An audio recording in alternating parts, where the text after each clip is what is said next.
Hello, Biafrans, friends and lovers of freedom all over the world. I want you to watch this video to see what I've stumbled into. I know a lot of you might have seen it, but also I want you to watch it, also share it, so that the world will see the effort and the contributions of Ndibo. The contributions of Ndibo and how they first of all brought out the first democratic ruling government of this world, and how they taught the world about democracy. When we are talking about democracy, we're talking about giving room and rules and civilization to the whole world. Watch this video and see what their contribution. Thank you. We believe that there's a possibility that the international community can be brought to bear, the UN, from the Declaration of Human Rights all the way through. This is a very, very serious matter. There's something that I didn't mention, and I hesitate to mention because I am not Nigerian, although I think Dr. Lloyd has bestowed upon me the honorary title of Nigeria man. And we had a conversation. It wasn't heated, but he acted like he was going to revoke my Nigeria man credentials, causing my 13-year-old son, who was in the car with me, to be very distraught. He said, "Dad, you have to stay a Nigeria man." But talking about children, when I was a little boy, when I was 7 years old, growing up in the middle of nowhere, Florida, in a swamp, closest town was 30 miles away. The first thing that happened in the world that brought to bear to me that maybe things weren't always right, maybe things weren't always good, wasn't the Vietnam War. Because I was in the South. It was correct and just, and we were the warriors. It was the Biafra War. And I remember very distinctly thinking, this just isn't right.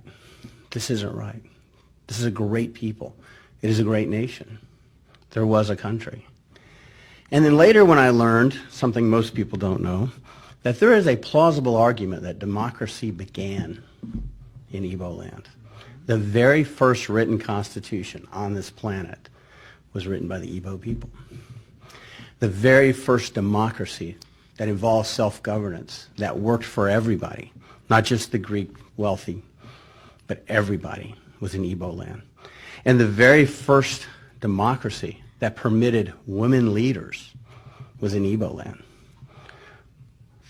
The West, Europe, we were still in the Dark Ages. And yet the Igbo had figured out a way to have a just and meaningful government and a just and meaningful society and due process and fairness. And to this day, you see a great many Igbo leaders that are women. So it is my honor to have been able to work with the Igbo community. We are contemplating preparing an appeal to the United States Supreme Court related to the senseless slaughter and what we believe to be the genocide of the Igbo people, to bring this full circle that has been going on since 2016, overseen by the APC.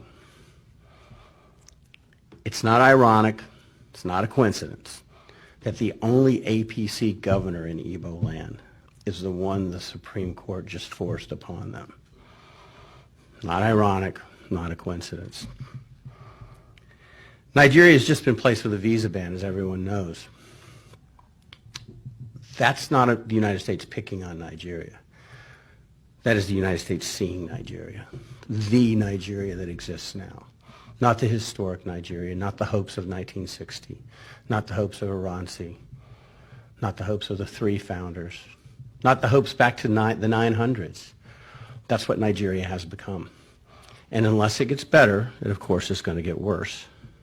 It cannot get better unless the judiciary can be a bulwark against the corruption, against the senseless slaughter, the genocide, the tribal hatred, the regional issues of one part of the country gets to have the oil, one part of the country gets to grow the food, the other part of the country gets to have the finance and the business, and then the rest of the country gets to have the guns and the power and tells the rest of the country what to do, or else they will perish. That's just the start. And the visa ban is just a start. If you read President Trump's words, compared to what he said about the other nations, it was as harsh or harsher than any other nation. He did not write this, or this wasn't written as though it were addressed to a strategic and historic ally. He was tougher on Nigeria in some regards than he was on the Sudan.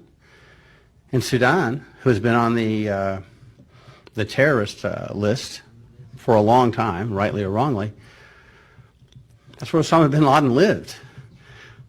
That's where Al-Qaeda was born and nourished and nurtured. And yet, if you look at the visa ban for people from the Sudan, it is hopeful. You can get off of this.